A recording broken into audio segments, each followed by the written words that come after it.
10 बजे का अपना टाइम है, 10:15 हो गए हैं, बच्चे अभी तक क्लास में आए नहीं है। 15 मिनट तो हम वैसे ही लेट हो गए।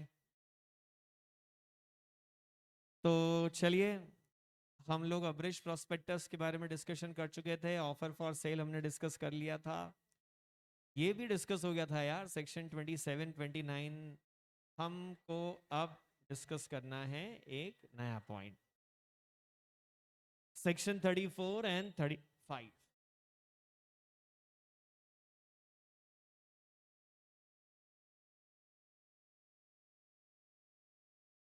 34 एंड 35 हमको क्या कहता है, जरा इस बात को हम समझने की कोशिश करें। ये है, अभी तक हमने बोला what is prospectus, number 1। Number 2, हम लोगों ने ये कहा कि प्रोस्पेक्टस में अगर आपने झूठ बोला, मतलब प्रोस्पेक्टस क्या है वो हमने पढ़ा, फिर डीम प्रोस्पेक्टस पढ़ा, फिर शेल्फ प्रोस्पेक्टस पढ़ा, फिर एडहेरिंग प्रोस्पेक्टस पढ़ा, फिर अब्रिज प्रोस्पेक्टस की झलक देखी। और इस सब के बाद में अब हम इस बात पे आए कि मान लो आप प्रोस्पेक्टस में झूठ बोलें, क्या करें? झूठ बोलें। कहां पे झूठ बोलें? प्रोस्पेक्टस में। तो फिर क्या होगा, नतीजा क्या निकलेगा अगर प्रोस्पेक्टस में झूठ बोला गया? तो मिस स्टेटमेंट इन प्रोस्पेक्टस, तो जो लोग झूठ बोलें उनको लायबल बनाना चाहिए, चाहे झूठ इंटेंशनली बोला जाए, चाहे झूठ अनइंटेंशनली बोला जाए। क्रिमिनल लाइबिलिटी,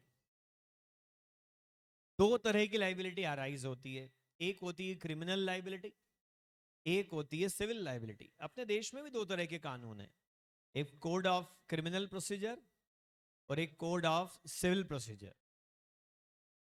दोनों में डिस्टिंग्विश करना इतना आसान नहीं है, बट मोटे तौर पर आप ये कह सकते हो कि जानबूझ करके अगर आपने कुछ किया, हेलो,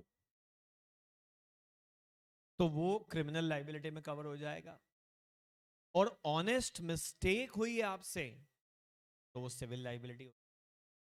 क्रिमिनल लाइबिलिटी में आपको सजा दी जाती है, जेल भेजते हैं या जुर्माना लगाते हैं।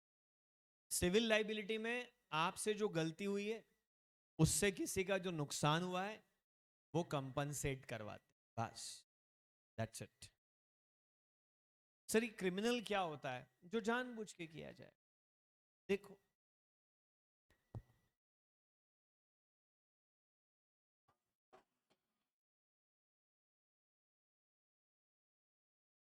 हाँ बोल, गाड़ी आ रही है।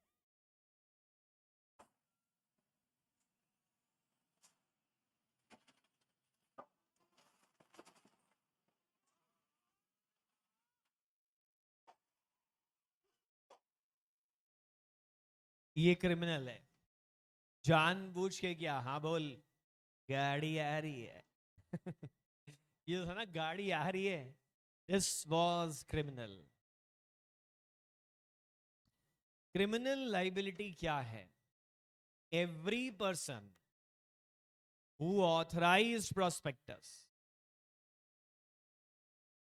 हर वो व्यक्ति जिसने प्रोस्पेक्टस इशू करना ऑथराइज किया है, हेलो, और वो व्यक्ति जिसने प्रोस्पेक्टस इशू करना ऑथराइज किया है, तो उसमें तो सभी आ जाएंगे सर, सभी डायरेक्टर, प्रपोज डायरेक्टर, जितने भी लोग हैं जिन्होंने प्रोस्पेक्टस साइन किया है, they are all punishable under section 447, punishment for fraud. Criminal liability का मतलब ही जानबूझ के किया है, मतलब इंटेंशन ही मेलाफाइड थी, इसीलिए 447 अप्लीकेबल है। मैक्सिमम 10 साल की जेल, मिनिमम 6 महीने की जेल। पब्लिक इंटरेस्ट अफेक्ट हो रहा है तो मिनिमम 3 साल की जेल। Maximum amount of fine is equal to 3 times the amount of fraud. Minimum is equal to amount of fraud and punishable with both imprisonment and fine and is there. हालांकि उसमें फिर थोड़ा सा उसको माइल डाउन करा है कि fraud छोटा है तो फिर कोई बात नहीं है, फिर एंड की जगह और हो जाएगा और जुर्माना कितना था? 5 लाख, 10 लाख मैक्सिमम।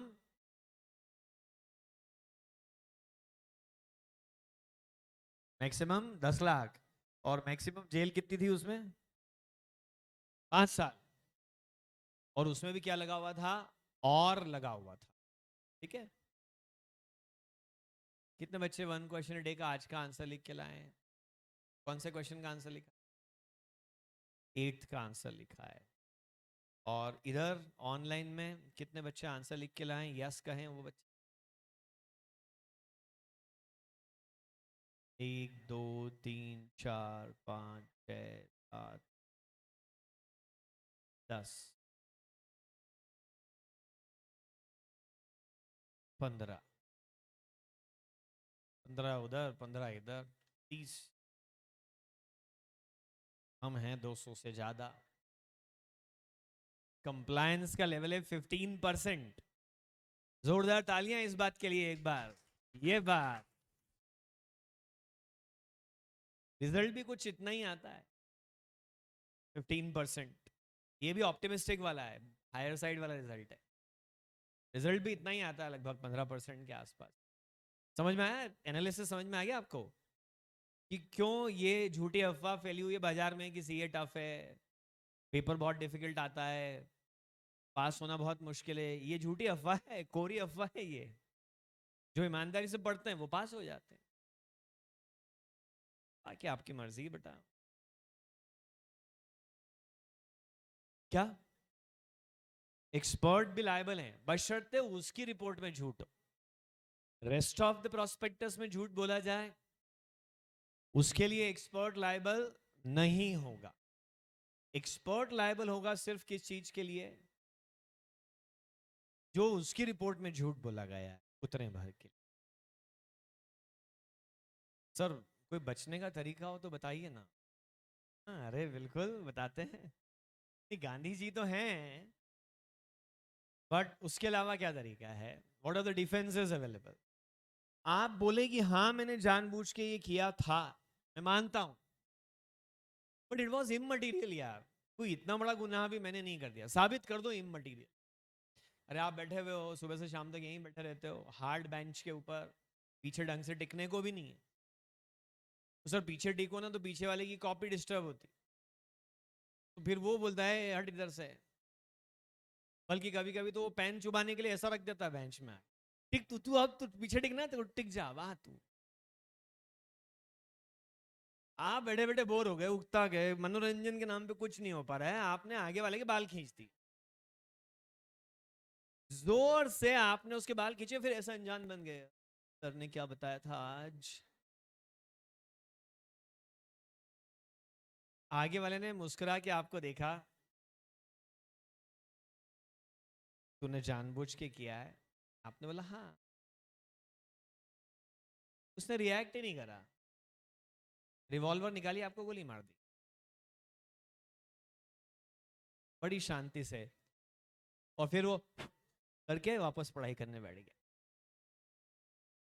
हाँ हुआ है यार, गुनाह हुआ है, मान रहे हैं, जानबूझ के किया है, बट ये इममटीरियल था यार।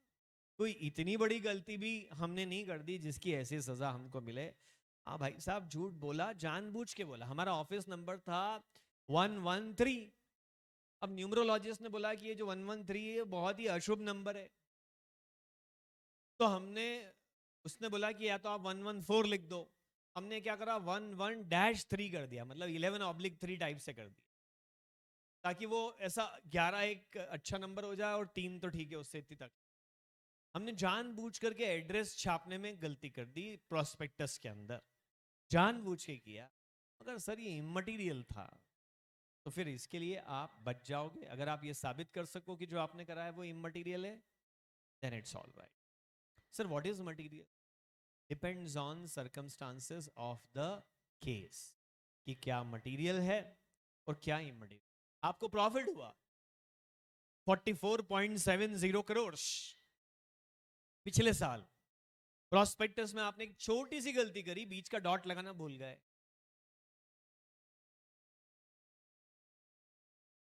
और ये हो गया 4470 करोड़। सर छोटी छोटी सी गलती थी सर, बाकी सब ठीक है। दिस इज नॉट डन यार, ये छोटी गलती नहीं है, ये बहुत बड़ी गलती है। सर और कोई तरीका बचने का? हाँ, भोले भाले बन जाओ। जैसे अभी मैंने 4 6 8 10 बच्चों के बेंच के पास जाके पूछा कि आपने होमवर्क कराया, उनकी शक्ल उस समय जो थी वो ऐसी थी। भोले बन जाते हैं, इनोसेंट बन जाओ आप। Reasonable ground to believe in the truthfulness of the statement. आप बोलो हे भगवान, हाँ ये स्टेटमेंट मैंने ही दिया था, बट थैंक गॉड आपने मुझे बताया कि ये झूठ है। मैं तो अभी तक समझ रहा था कि ये ही सच है।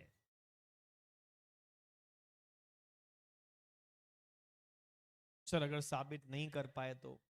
बेटा सच वही होता है जो साबित हो जाए, झूठ भी वही होता है जो साबित हो जाए। साबित तो होना ही चाहिए, उसके बिना तो कुछ भी नहीं चलना।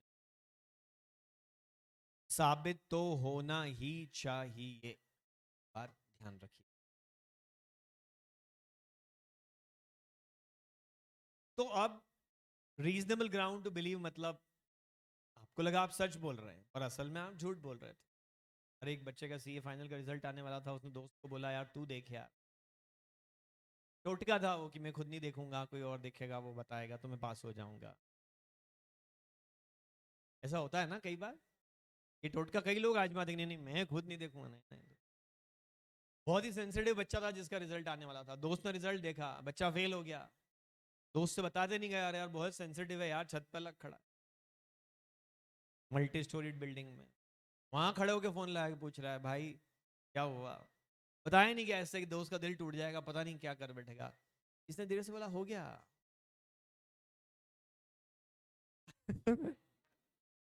इसने खुशी से बोला हो गया, अरे हो गया, तू हो गया। ये थोड़ी बोला पास की फेल। और जैसे इसने खुशी से बोला, ये समझा पास हो गया, इसने बोला अरे पापा मम्मी पास हो गया। मम्मी ने बोला अच्छा तू पास हो गया, तो बायोडाटा बना के बैठे हुए थे, उसमें बायोडाटा में लिख दिया उन्होंने chartered accountant. Biodata is like a prospect. फिर क्या पब्लिक इशू आ गया, प्रोस्पेक्टस बहुत सारी मैट्रिमोनी साइट पे लिस्ट हो गया, काउंटर पार्टी को एक कंपनी बड़ी अट्रैक्टिव लगी, 1 to 1 बातचीत हो गई, अलॉटमेंट हो गया शेयर का। अब बाद में मालूम पड़ रहा है कि बंदा चार्टर्ड अकाउंटेंट ही नहीं, किसी और ने ये राज खोल क्यों बोल रहे हैं मैं नहीं हूँ चार्टर्ड अकाउंट। अरे क्या शादी वादी सब हो गई, इस बीच घर पे मार्कशीट आई बाय कुरियर, मार्कशीट खुली उसमें लिखा हुआ आ रहा है फेल। सबके लिए शॉकिंग, बंदा ही बोल रहा है मुझे तो पता ही नहीं था कि मैं क्या हो गया हूँ fail. Reasonable ground to believe in the truthfulness of the statement. तो मतलब आपकी इंटेंशंस यहाँ पे बुरी नहीं थी, हो गया है अब।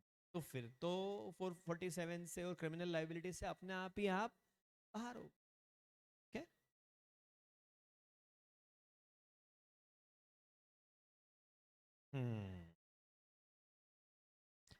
अनइंटेंशनल मिस्टेक भी तो हो जाती लोग, उसके लिए फिर क्या होती है सिविल लाइबिलिटी।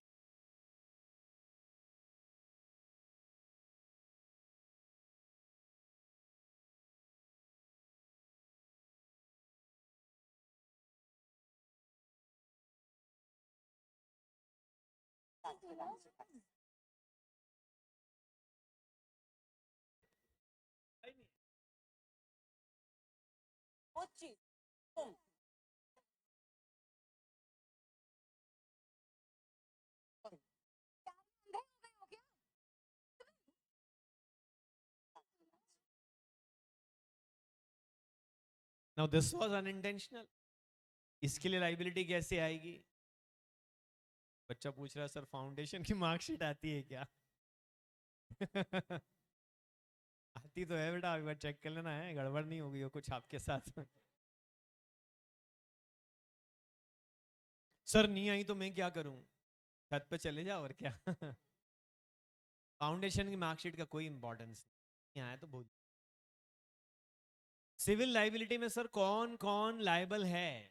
खुद कंपनी लाइबल है, डायरेक्टर लाइबल है, प्रपोज डायरेक्टर लाइबल है, प्रमोटर लाइबल है, एक्सपर्ट लाइबल है, और जिसने भी प्रोस्पेक्टस को इशू करने को ऑथराइज किया था वो सब लोग लाइबल है। सर लाइबिलिटी क्या है? Pay compensation to investors. Sir compensation मतलब, अरे उन्होंने 500 का शेयर खरीदा, झूठ खुलने के बाद 250 का रह गया। 1 करोड़ शेयर इश्यू हुए थे, पब्लिक का 250 करोड़ का नुकसान हो गया, तो बस 250 करोड़ कंपनसेट करो। सर हमारे झूठ बोलने के बावजूद जब सच खुला तो शेयर के भाव और बढ़ गए, क्या अब हम कंपनसेट करें? सामने वाले का कोई नुकसान हुआ ही नहीं है, तो आपको कंपनसेट करने की कोई जरूरत है ही नहीं, नो नीड। आप गाड़ी रिवर्स कर रहे थे, किसी और की गाड़ी को टच हो गई आपकी गाड़ी, आपने इमीडिएट वापस आगे करी गाड़ी, उतर के देखा किधर कोई स्क्रैच ही नहीं था, ना कोई डेंट था, नो नीड टू पे एनी कंपनसेशन।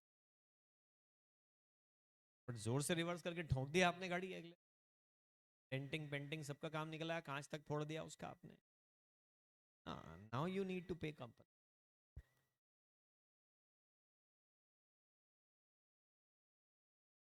अरे आगे बढ़ो यार, चलेगा।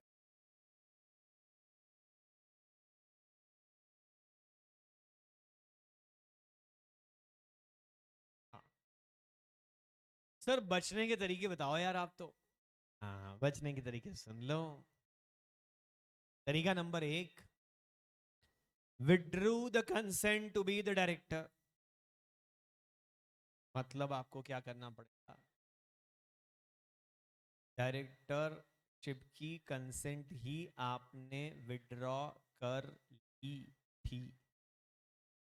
क्या करा था, डायरेक्टरशिप की कंसेंट ही विड्रॉ कर ली। आप डायरेक्टर बनने को तैयार हुए थे, 2-4 बार आप कंपनी के पास मीटिंग वीटिंग में भी गए, उन लोगों का चाल चलन लक्षण आपको अच्छा नहीं दिखा, तो तुम ऐसे लोग हो गंदे, छी छी। तो आपने अपनी कंसेंट क्या करी, विड्रॉ कर ली, मैं तुम्हारी कंपनी में डायरेक्टर नहीं रहूंगा। तो आप डायरेक्टर मतलब एक तरह से बनने को तैयार ही नहीं थे, फिर भी आपका नाम घसीट लिया गया। तो आप ये बताओ कि मैं तो डायरेक्टर बनने को ही तैयार नहीं था, इन्होंने पता नहीं क्यों मेरा नाम दिया है, फिर आप लायबल नहीं हो। टेकन फ्रॉम एक्सपर्ट रिपोर्ट, मतलब अगर आप ये साबित कर दें, क्या साबित कर दें, कि ये जो आपको झूठ नजर आ रहा है ना, असल में ये हमने खुद बोला ही नहीं है, एक्सपर्ट की जो रिपोर्ट थी उसमें से हाइलाइट्स लेकर के हमने अपने प्रोस्पेक्टस में इंक्लूड कर लिए थे। एक्सपर्ट से कंसेंट ली गई थी कि उसकी रिपोर्ट को हम इंक्लूड करेंगे, उसकी फुल रिपोर्ट तो इंक्लूड हुई थी, पर उसके एक्सट्रैक्ट्स हमने अपने स्टेटमेंट में भी ले लिए थे, तो फिर ये हमारी गलती नहीं है। तो सर फिर क्या एक्सपर्ट लायबल होगा? यार बात उसकी नहीं चल रही, वो लायबल है, ये तो बात पहले ही हो चुकी है। सवाल ये है कि क्या आप बच जाएंगे, और जवाब है हाँ, आप बच जाएंगे, क्योंकि आपका दिया हुआ स्टेटमेंट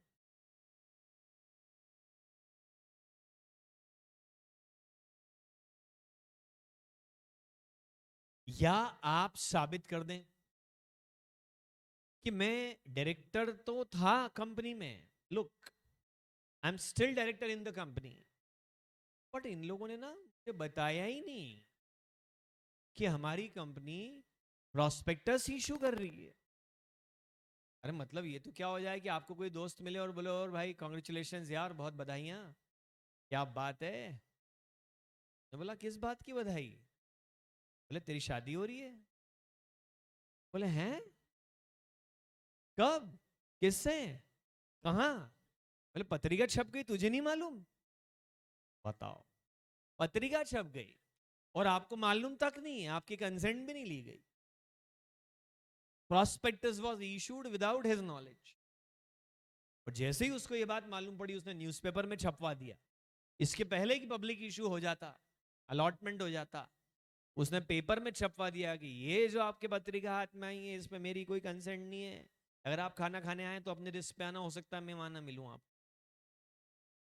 हो सकता है कोई ना मिले इसके बाद, तो अब छपवा दो बेटा। रियल लाइफ में तो अगर ऐसा पब्लिक नोटिस आ जाए ना तो इशू ही फ्लॉप हो जाए, पब्लिक के पैसे डूबने के चांस यूं ही खत्म हो जाए। चाहे प्रोस्पेक्टस सच्चा हो चाहे झूठा हो, लोगों को एक बात तो समझ में आ जाएगी कि डायरेक्टर्स की आपस में नहीं बनती।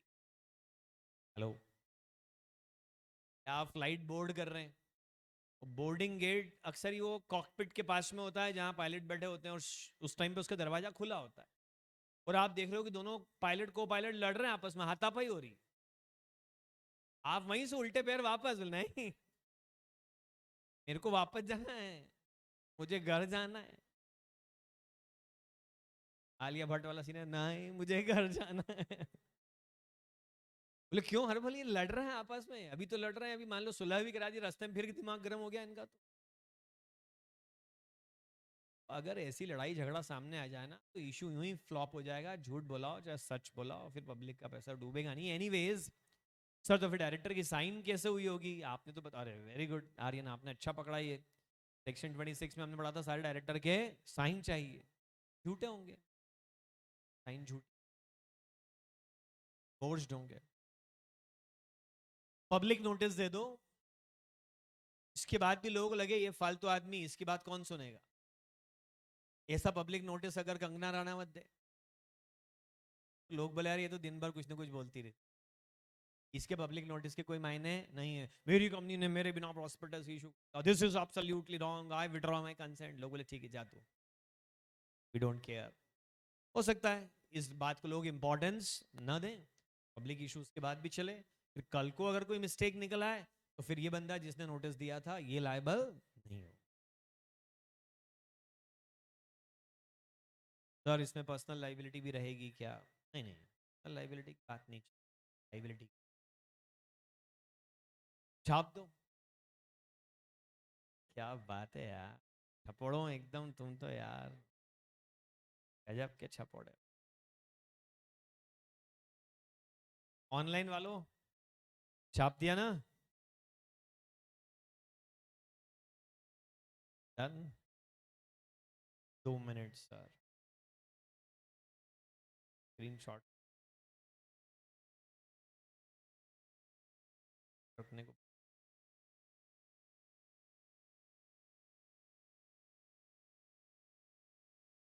गाना मेरी क्लास टाइम पे नहीं लगती रोज, जिस दिन टाइम पे लगेगी गा दूंगा मैं। 1.25 घंटे की क्लास में 1 घंटे लगती मुश्किल से।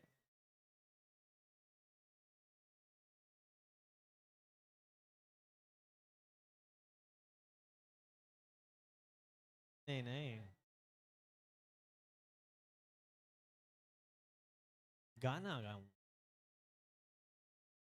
ओ बेटा जी, अरे ओ बाबूजी, किस्मत की हवा कभी नरम कभी गरम, कभी नरम नरम कभी गरम गरम, कभी नरम गरम नरम गरम रे।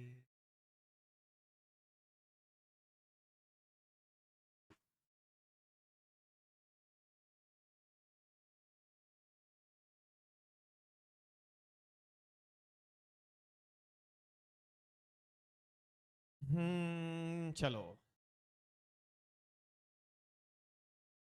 ये क्या कोई छंद या कविता थी?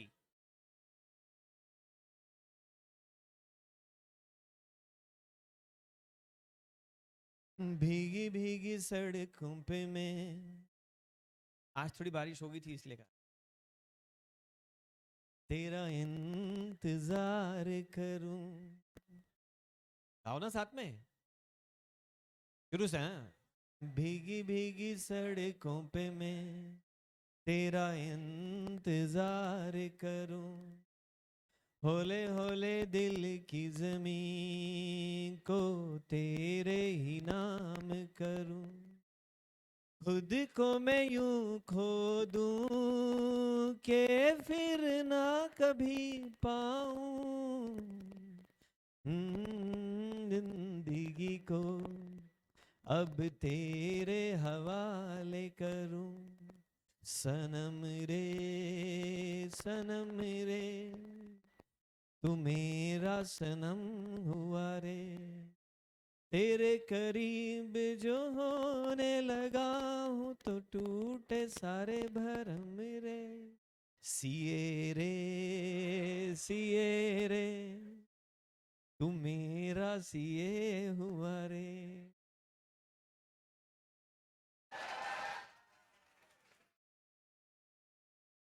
ये गाना आपने अपोजिट जेंडर के लिए नहीं, सीए कोर्स के लिए गाया है।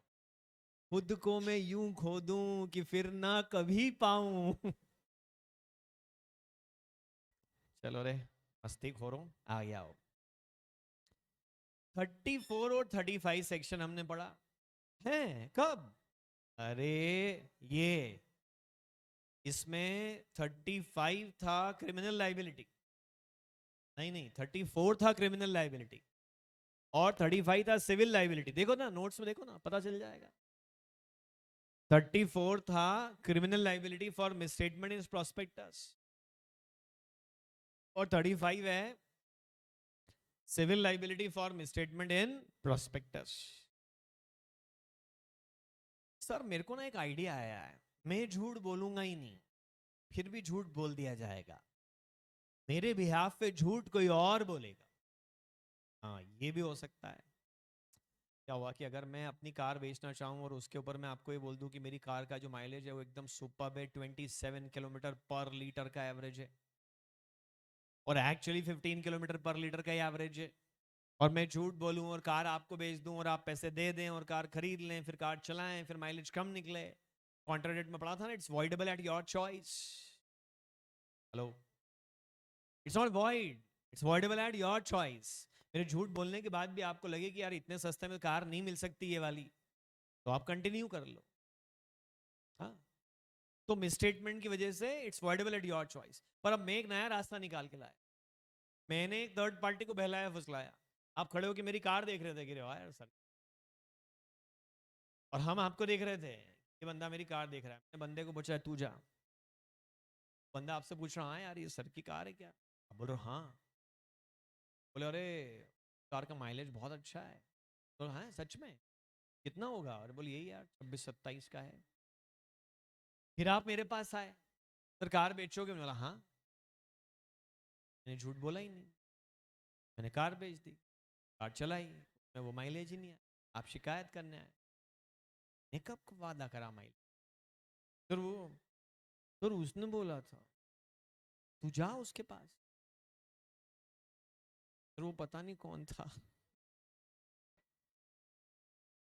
गड़बड़ हो जाएगी ना यार। से कंपनीज एक्ट में इस बात को भी कवर करा है कि कोई और झूठ बोलेगा तो फिर वो जेल जाएगा। कंपनी झूठ बोल रही तो कंपनी के ऑफिसर जेल जा रहे हैं, कंपनी पे फाइन लग रहा है, ऑफिसर पे फाइन लग रहा है।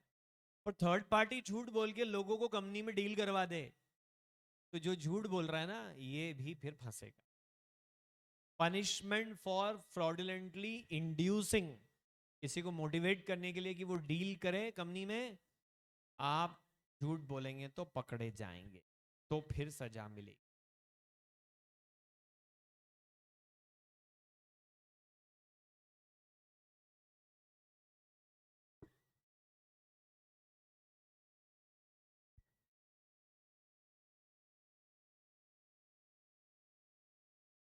ये है कंपनी, टूटी फूटी सी बेचारी, खराब हालत में।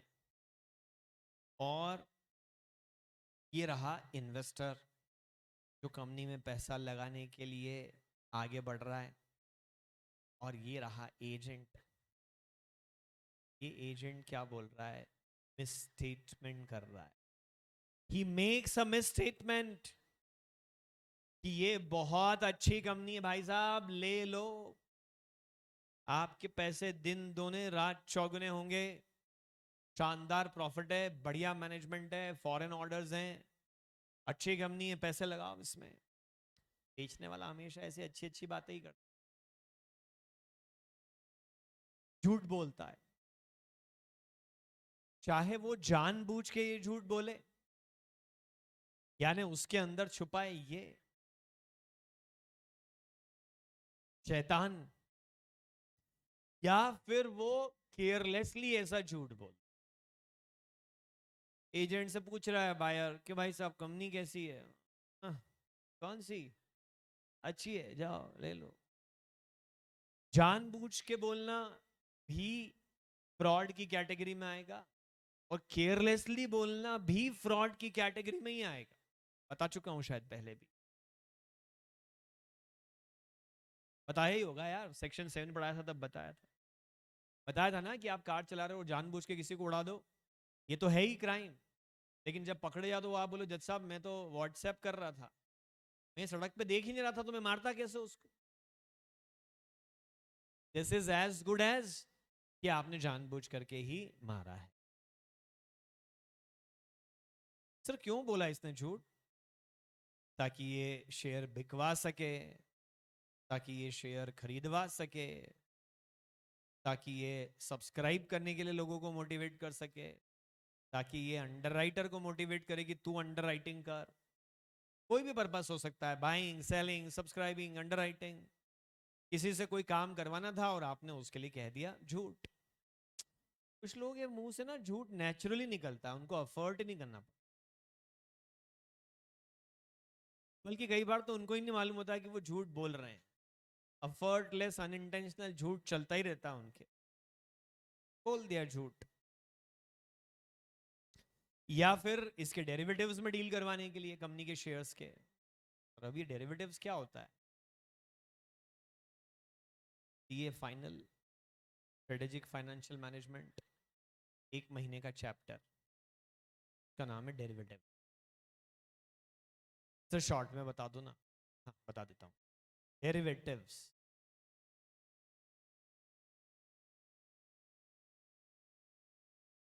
है ना, कंपनी के। सर केयरलेसली का एक और एग्जांपल बता। एक बताया तो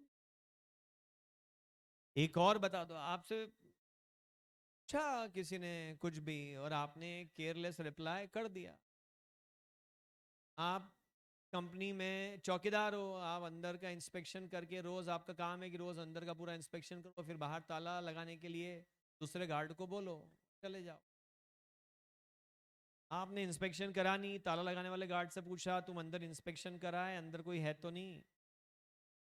आपने बोला नहीं कोई नहीं है, जबकि आपने अंदर चेक ही नहीं किया। बैंक वाले जब लॉकर, बैंक का जो नीचे लॉकर रूम होता है ना, स्ट्रांग रूम, रोज शाम को लॉक करने के पहले उसको चेक करते हैं कि अंदर कोई छूट तो नहीं गया। आपने चेक किया ही नहीं और क्या बोल दिया? कोई नहीं है। आपकी इंटेंशन नहीं थी कि वो अंदर रह गया उसको अंदर ही बंद कर दो। वो बेचारा डायबिटिक है, हार्ट पेशेंट है। फ्राइडे शाम को आप लॉक लगा रहे हो, सैटरडे संडे की छुट्टी है, मंडे को 15 अगस्त है। 3 दिन बाद तब तक तो इसकी आत्मा शरीर से बाहर चली जाएगी, स्ट्रॉन्ग रूम से भी निकल जाएगी बाहर। आपने बोल दिया अनुराग नहीं नहीं नहीं कोई नहीं है, लगा दो ताला, क्योंकि आप ठहरे निहायत आलसी, अंदर जाएगा कौन देखने। ये केयरलेसली का दूसरा एग्जाम। और कुछ? कंपनी को लोन मिले इसलिए आपने झूठ बोल दिया। इसमें से किसी भी पर्पज से अगर आपने झूठ बोला है, you will be liable under section 447। Phone लगा देगा सर। फोन ही तो बाहर छूट गया उसका। पिक्चर देखते हो सीन नहीं कर पा रहे, फोन की बैटरी चली गई है, फोन की रेंज अंदर नहीं आती स्ट्रांग रूम में।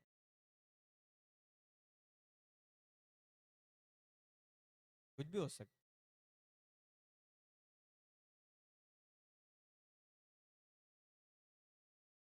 छापो, साथ साथ में ही छाप दिया। सर तो मतलब होगा क्या है इसका?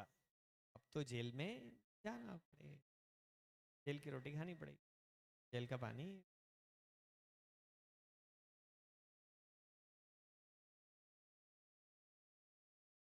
क्लास एक्शन सूट नहीं छापा?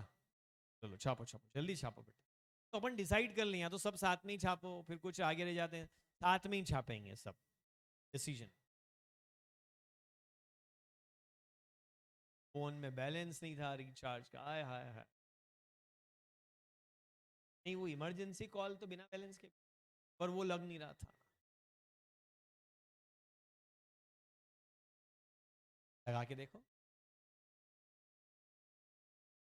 नहीं समझ में आ रहा 112 किसको लगता है, डायल करके देख लो। उधर से कोई उठाएगा, भाई साहब मैं टेस्टिंग कर रहा था यार।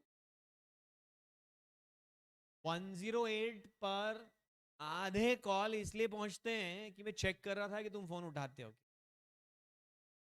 This rubbish. ऐसा नहीं करना चाहिए क्योंकि वो emergency service.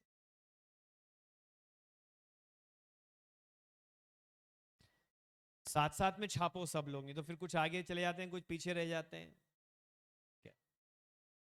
Class action suit, ये हिंदुस्तान के लिए एक थोड़ी कंपैरेटिवली नई चीज है। कंपनीज एक्ट 2013 में पहली बार कंपनीज एक्ट में इसको इंट्रोड्यूस किया गया। उसके पहले ये वाला कंसेप्ट नहीं था। सर ये कंसेप्ट है क्या, वही तो बता रहा हूं। ये है कंपनी। सर ये लोग कौन है अजीब अजीब से? ये अजीब अजीब से लोग जो हैं ये शेयर होल्डर्स हैं। ये डिपेक्ट कर रहा है ग्राफिकल प्रेजेंटेशन की, ये स्कैटर्ड हैं, सब बिखरे हुए हैं। कोई इंदौर में, कोई जबलपुर में, कोई चंडीगढ़ में, कोई श्रीनगर में, कोई कन्याकुमारी में, कोई मिजोरम में, कोई इंडिया के बाहर। स्कैटर्ड, सब जगह बिखरे हुए शेयर होल्डर। बिखरे हुए लोग ताकतवर नहीं होते, इनका आप कुछ भी दमन कर सकते हो, एक्सप्लॉइटेशन कर सकते हो। United we stand, divided we fall, बचपन से तो ऐसे लिखते आए हो आप। पावर ऑफ यूनिटी पे कभी तो कुछ लिखा होगा। अनेकता में एकता भारतीय संस्कृति की विशेषता है।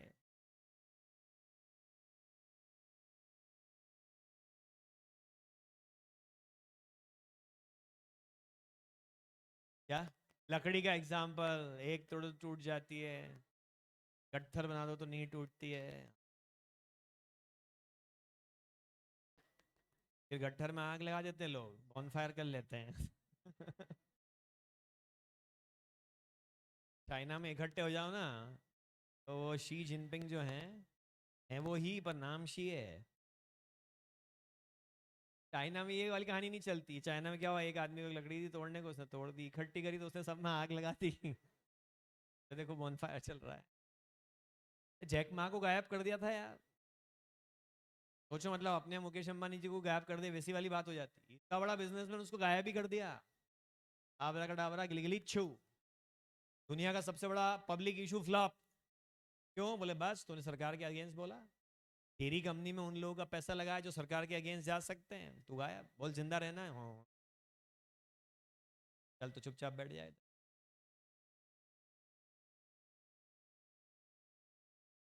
इंडिया भी मोटे तौर पे यही डिजर्व करता है, ऑटोक्रेसी। तो हम मिस करते हैं, थोड़ा थोड़ा हो भी रहे हैं हम ऑटोक्रेटिक। मिसलीडिंग प्रोस्पेक्टस इशू करा कंपनी ने पब्लिक को।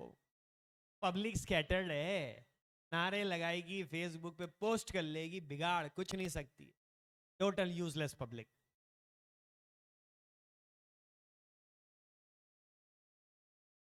तो अब कंपनीज एक्ट ने पता है इनको क्या राइट दिया। पहले क्या था कि आप जिस जिसको तकलीफ है वो सूट फाइल करो, या तो सब अपने अलग अलग फाइल करो, या फिर एक सूट में सब लोग ज्वाइन करो, उसमें नाम आएगा आपका डिफेंडेंट में, अपीलेंट में, कहीं ना कहीं। ठीक है, तो यहां पे वी वांट जस्टिस लिखने का मतलब यहां पर यह है कि अ सूट अंडर सेक्शन 34, 35 और 36 में be filed by any person. एक सिंगल पर्सन भी सूट फाइल कर सकता है। तो क्लास एक्शन सूट का मतलब क्या है कि बाकी लोग इस सूट को ज्वाइन ना करें, पीछे खड़े होकर नारे लगाएं, भैया तुम संघर्ष करो, हम तुम्हारे साथ हैं। ठीक है ना? ये तो हिंदुस्तान का फेवरेट नारा है, सब जगह यही है। कोई आगे बढ़ा तो लोग उसको और चढ़ा देते हैं कि बोले अगर ये नहीं चढ़ा तो ये लड़ेगा नहीं, ये लड़ेगा नहीं तो हमको कैसे हक मिलेगा। तो सब मिलकर उसको चढ़ा देंगे, तू लड़ लड़, मार मार, कम ऑन हरी अप। ये क्लास एक्शन सूट है कि जो एक ही बंदा सूट लड़ रहा है, वो सबके बिहाफ पे चल रहा है। वो जीतेगा सब जीतेंगे, वो हारेगा सब हारेंगे। पर वो कॉम्प्रोमाइज कर दे पैसे खा के सूट, तो तुम सब भी भुगतोगे उसको। जाके साथ में लड़ो, या फिर जो हो रहा है उसको बर्दाश्त करो। और ए ग्रुप ऑफ पर्सन, हाँ जैसे अन्ना हजारे जी ने लड़ा था, वो ग्रुप ऑफ पर्सन था। हजारे जी थे, केजरीवाल जी थे, और क्या नाम था उनका, मैडम का यार नाम ही भूल गया उनका, जो राज्यपाल भी बन गई थी अभी एक राज्य की, किरण बेदी। किरण बेदी नहीं, किरण, अरे जो पुलिस थी हिंदुस्तान की पहली पुलिस ऑफिसर, किरण बेदी। वो 3 लोगों का ग्रुप था वो। उन्होंने उस समय की अर्स्टवाइल गवर्नमेंट के अगेंस्ट करप्शन के लिए फाइट करी थी। अच्छी फाइट थी वो, गवर्नमेंट को सोचने पे मजबूर किया था इस तरह से करप्शन नहीं होना चाहिए। तो ये ग्रुप ऑफ पर्सन भी सबके बिहाफ पे लड़ सकता है। पर सर अगर इसमें से कोई ग्रुप ऑफ पर्सन ढंग से नहीं लड़े तो फिर तुम लड़ लो ना यार, तुमको लग रहा है वो ढंग से नहीं लड़ रहा, तुम ज्वाइन कर लो, जाओ। नहीं सर नहीं जाएंगे, हमको जेल में बंद कर दिया तो फिर सलवार सूट पहन के कहाँ भागेंगे हम।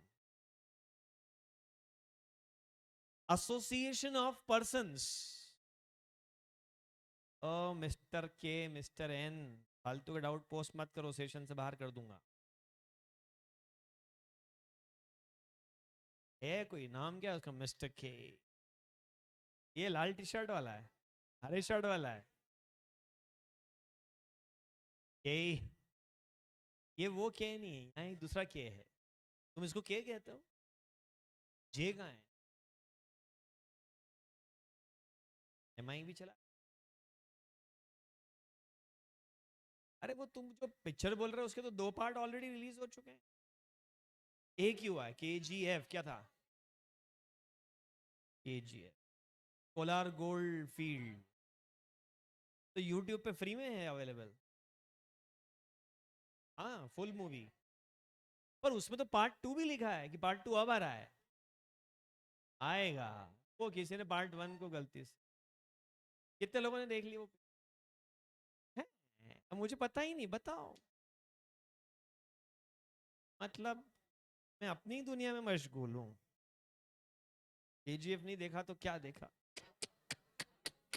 ऐसे कर दो मेरे लिए एक बार, अरे सर, क्या सर, यार मैं अपने काम में बिजी था, अब आपने बता दिया तो अब देख।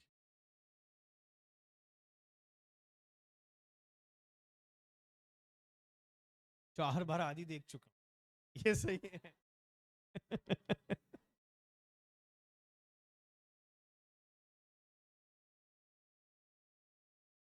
वो कौन सी पिक्चर थी, बदला या क्या थी, तापसी पन्नू वाली? बदला तो सुपर हिट हो गया, उसमें तो मैं मूवी देखने गया, इतने में आधी इंटरवल में फोन आया कि कहीं कोई मेडिकल इमरजेंसी है, तो सस्पेंस मूवी, फिर वो छोड़ के जानी पड़ी। फिर क्या करते, फिर वो बाद में इमरजेंसी सॉल्व हो गई, फिर अगले दिन फिर टिकट खरीदा और फिर इंटरवल में जाके बैठ के फिर वापस देखी। यार पूरी करनी थी यार, इसके पहले कि कोई स्पॉइलर दे देता मतलब। सर ये who are affected by, sir ये एक्चुअली क्या था, ये जिस बंदे ने सूट फाइल करा ना, वो तो शेयर होल्डर भी नहीं है कंपनी का, वो वकील है, उसके पास कुछ काम नहीं था, उसने बोला बेटे बेटे क्या करें, करना है कुछ काम, फाइल करो सेक्शन 34 का सूट, लेके क्लास सेक्शन सूट का नाम। नहीं नहीं नहीं नहीं नहीं, ऐसे अनकंसर्न पर्सन फाइल नहीं कर सकता है। पर्सन कैसा होना चाहिए, concern, who is affected by misleading prospectus, चाहे वो अकेला करे, ग्रुप बना के करे, एसोसिएशन ऑफ पर्सन करे, ये सब जो हैं चलेगा। देखो एक एंजल प्रिया भी है अपनी क्लास में।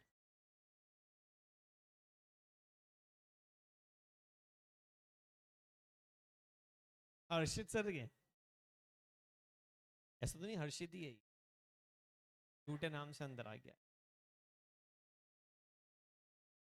एंजल प्रिया अपना नाम, तो बेटा हाँ? मत करो, तथास्तु कह दूंगा, जिंदगी भर एंजल प्रिया हो जाओगे तुम, चाहे जेंडर तुम्हारा जो भी हो। और इतनी प्यारी सेक्शन थी 38 हटा दी यार इन लोगों ने, बहुत ही बुरे लोग हैं यार ये। देखो कितनी कितनी सारी मैंने उसके ऊपर वो बनाया, देखो ना यार, बहुत बढ़िया सेक्शन था यार, दिल तोड़ दिया यार। चलो सेक्शन 39, एसोसिएशन ऑफ पर्सन क्या होता है?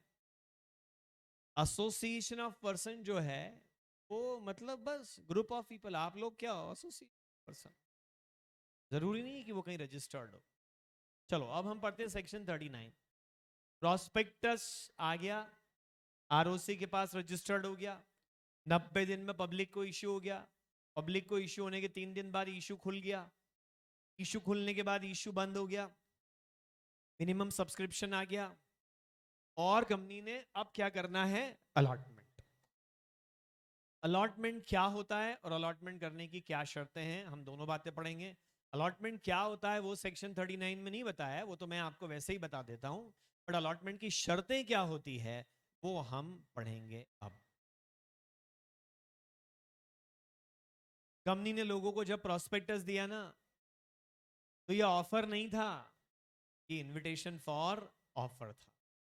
अरे आप मेन रोड पे गए यहां से निकल के, एक ऑटो रिक्शा आते दिखाई दिया, आपने ऐसे ऐसे ऐसे हाथ दिखाया, this is invitation for offer.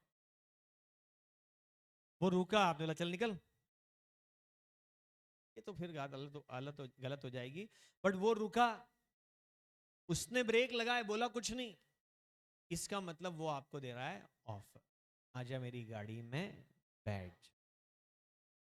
आप बैठे, आपने बोला राजवाड़ा, वो पूछ रहा खरीदना है क्या, नहीं आप बोले जाना है। अरे आप बैठे, इसका मतलब ही आपने ऑफर क्या कर लिया, एक्सेप्ट। तब बोले तुम न मैंने कुछ सुना और कहा, फिर भी कॉन्ट्रैक्ट हो गया सर। हाँ, एक था इनविटेशन, फिर एक था ऑफर, और फिर एक था एक्सेप्टेंस। ये जो पब्लिक को प्रोस्पेक्टस गया ना, दिस इज इनविटेशन। पब्लिक ने शेयर एप्लीकेशन फॉर्म भर के दिया कंपनी को अलॉन्ग विथ मनी, ये क्या है, ऑफर। जब कंपनी अलॉटमेंट करती है तो ये है acceptance of. prospectus is an invitation, share application is an offer, acceptance of this offer is allotment.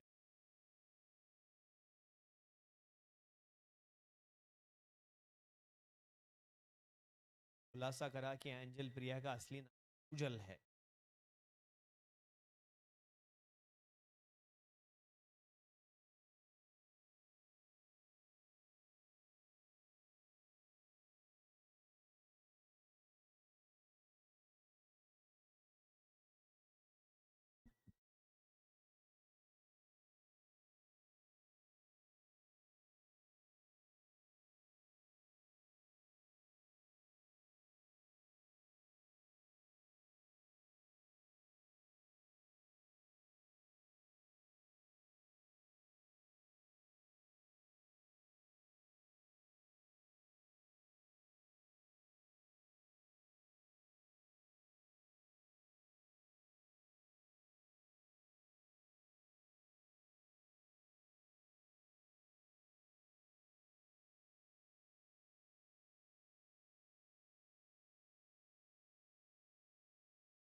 हाँ बेटा बोलो, क्या डाउट है।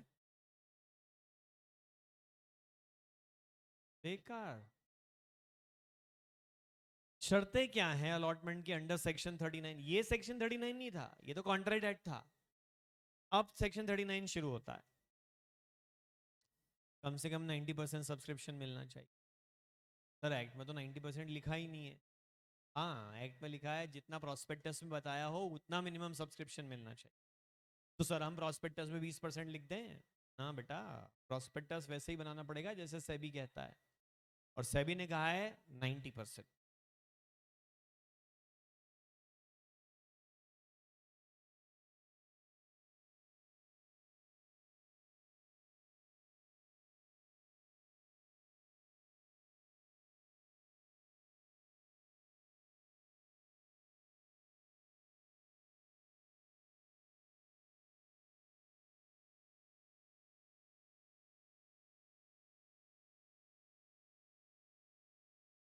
ठीक है। दूसरी शर्त, एप्लीकेशन मनी कम से कम 5% होना चाहिए।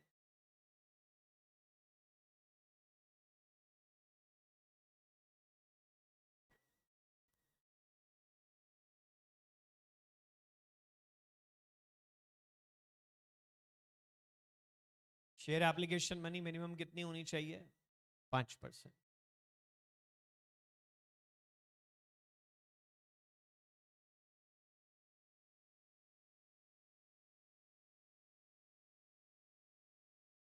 यानी अगर 100 रुपए का शेयर है जो आप 600 रुपए में इशू कर रहे हैं, तो 600 का 5% नहीं होगा, ये 100 का 5%, यानी कितने? 5 रुपए। रियल लाइफ में रिटेल इन्वेस्टर्स से 100% अमाउंट एप्लीकेशन फी ले लेते हैं, न केवल फेस वैल्यू बल्कि प्रीमियम भी। ये जो तुम पढ़ा करते हो हमेशा कि एक एप्लीकेशन मनी होगी, फिर एक अलॉटमेंट मनी होगी, फिर एक फर्स्ट कॉल होगा, फिर एक फाइनल कॉल होगा, फिर वो पैसे नहीं देगा, फिर शेयर फॉरफिट हो जाएंगे, फिर रीइशू होगा, फिर कैपिटल रिजर्व बनेगा। To hell with that. Life थोड़ा अलग तरह से चलती है। 99% केसेस में, या कम से कम 95% पब्लिक इशू में रिटेल इन्वेस्टर्स से 100% अमाउंट इंक्लूडिंग सिक्योरिटी प्रीमियम शुरू में रखवा लेते हैं, और इंस्टीट्यूशनल इन्वेस्टर्स से 10% amount of the issue price application पे ले लेते हैं, और बाकी पूरा अलॉटमेंट करने के टाइम पे लेते हैं। बाकी तो सब फिर बुक्स ऑफ अकाउंट्स ही हैं, लाइफ में नहीं होता है।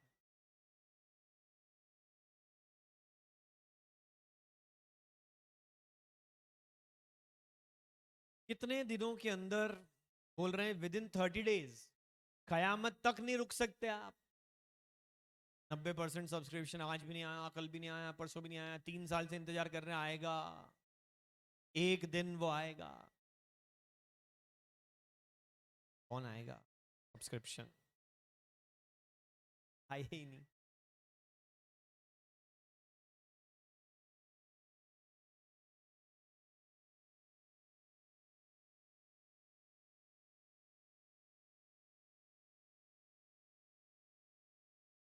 मेक अलॉटमेंट 30 दिन। 30 दिन में मिनिमम सब्सक्रिप्शन मिलना चाहिए।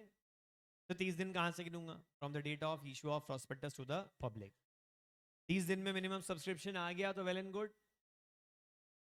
और अगर नहीं आया तो फिर आप क्या करेंगे? पैसा वापस करना पड़ेगा फिर तो। लेकिन अगर आ गया तो क्या करेंगे? Make allotment. अलॉटमेंट कर देंगे। और फिर एक शर्त और है कि एक रिटर्न ऑफ अलॉटमेंट आरओसी के पास फाइल करना पड़ता है।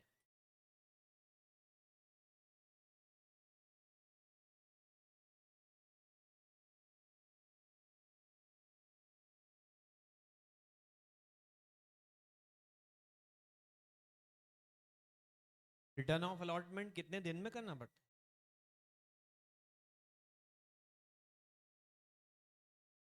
है ना? टाइम पड़ेंगे ना, ये सेक्शन ही। और अगर नहीं आया आपके पास पैसा, तो 15 दिन के अंदर आपको रिफंड करना पड़ेगा।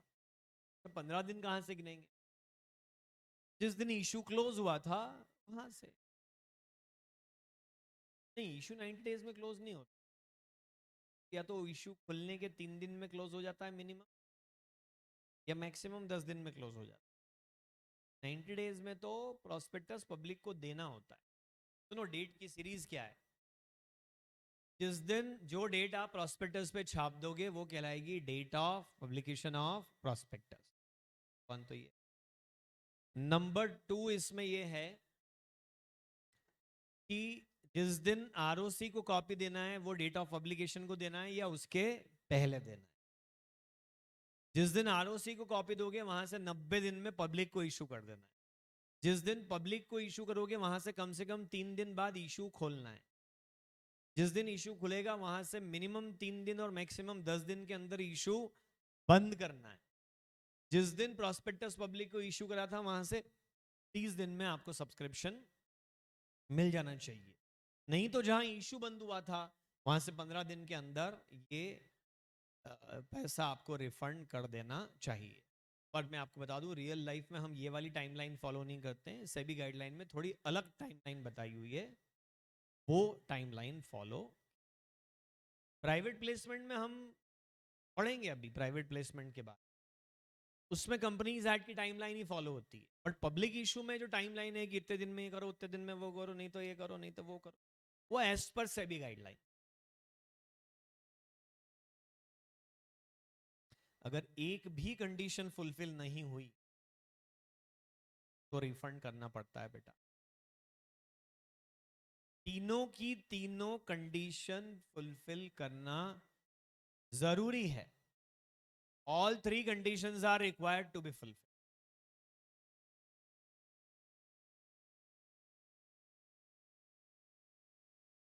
तीनों की तीनों कंडीशन फुलफिल करना कंपलसरी। और एक चौथी कंडीशन ये है कि बाद में क्या फाइल करना पड़ेगा, रिटर्न ऑफ अलॉटमेंट।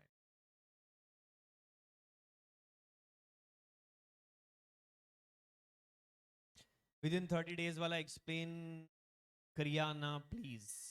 ठीक है, करियाना। जिस दिन प्रोस्पेक्टस पब्लिक को इशू हुआ था वहां से 30 दिन में आपको मिनिमम सब्सक्रिप्शन नहीं मिला तो फिर आपको रिफंड करना पड़ेगा। सर 10 दिन में ही मिल गया हमको मिनिमम सब्सक्रिप्शन, तो बढ़िया है, मजे अलॉट करो। आप तो कंडीशन ध्यान रखो, 90%, 5%, 30 days and return of allotment.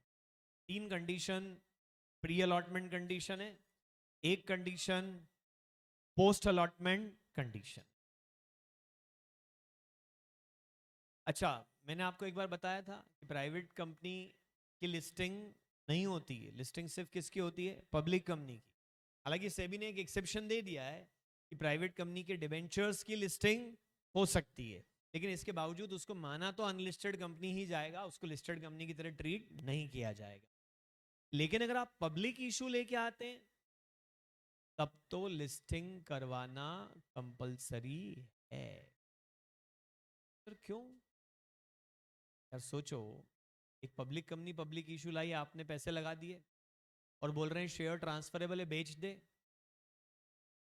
Sir buyer कहां से ढूंढूंगा? OLX पर डाल दे, देखिए वहां शेयर बिकते हुए। फेसबुक पर डाल, इंस्टाग्राम पर डाल, शेयर बिका हुआ है। पैसा आई नहीं आया, कमेंट जरूर आएंगे, क्यों बे इंसॉल्वेंट हो गया क्या? ऐसे कैसे बेचूंगा मैं? इसीलिए स्टॉक एक्सचेंज में लिस्टिंग कंपलसरी बोल दी। लिस्टिंग मतलब स्टॉक एक्सचेंज की लिस्ट में आपका नाम आ जाए, उसको क्या कहते हैं, लिस्टिंग। सर तो नाम आ गया तो क्या झंडे गाड़ लेंगे? स्टॉक एक्सचेंज पे सिर्फ वही शेयर खरीदा बेचा जा सकता है जिसका नाम स्टॉक एक्सचेंज की लिस्ट में हो। इस क्लास में वही स्टूडेंट बैठ सकता है जिसका नाम हमारी लिस्ट में हो। आप हमारे यहाँ लिस्टेड हो। अगर आप लिस्टेड नहीं हो और बैठोगे तो फर्जीवाड़े में पकड़े जाओ। है कोई फर्जी है यहाँ? हाथ उठाना। कोई भी नहीं देखा, सब जन। वो क्यों हाथ उठाएगा? लिस्टेड हैं आप तो ही शेयर खरीदा बेचा जा सकता है।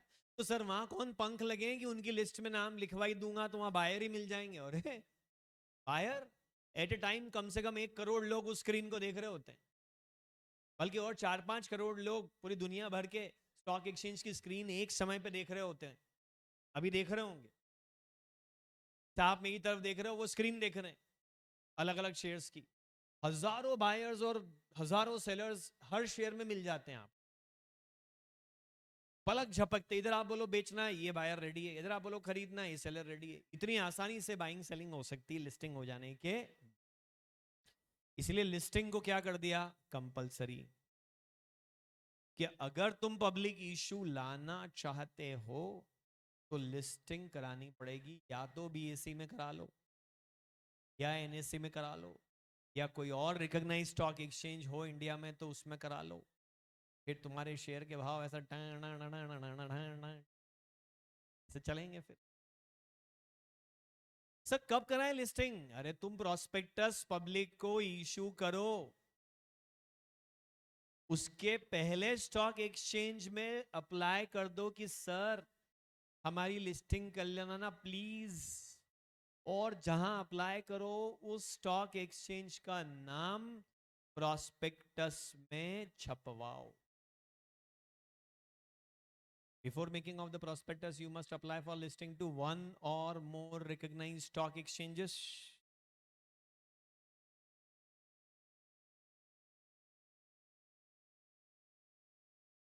And give name of those stock exchanges. Give name of those stock exchanges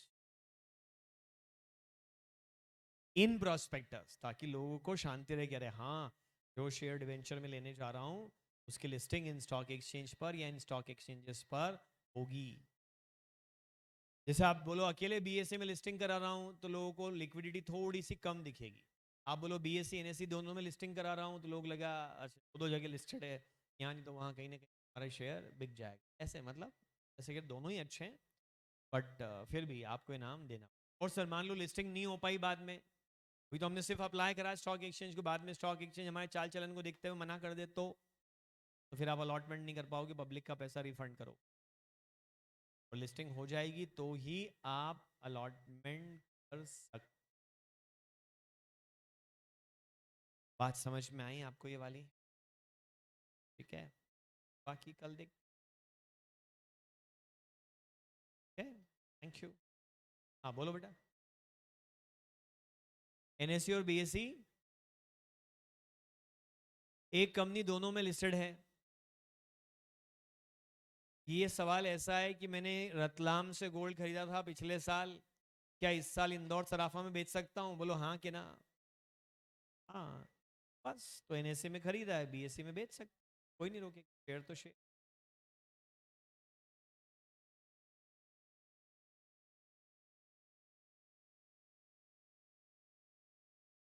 अब बेटा आप कंपनी है तो आप पे दोनों लगता है, कंपनीज एक्ट भी लगेगा और अगर आप लिस्टेड हैं तो साथ में सेबी गाइडलाइन भी अप्लीकेबल,